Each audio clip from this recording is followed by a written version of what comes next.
मला समजून घ्यायलाच हवं, ही अपेक्षा जास्त आहे का? ती शांतपणे म्हणते, मी इतकं का बोलत बसते? तुला आपोआप समजायला नको का?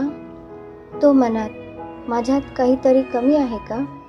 ती मनात, माझं बोलणं ओझं होतंय का? कदाचित समजून घेणं चूक नाही, पण गप्प बसून अपेक्षा ठेवणं दुखतं.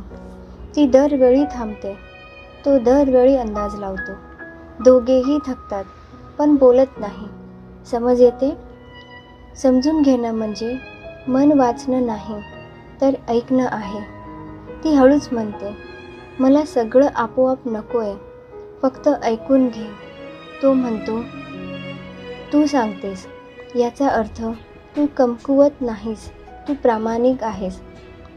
पहिल्यांदा आवाज उंच नाही, पहिल्यांदा शब्द सोपे आहेत आणि पहिल्यांदा मन हलकं आहे.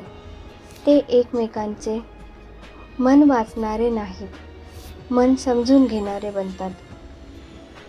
समजून घेणं आपोआप होत नाही, ते बोलल्यावरच सुरू होतं.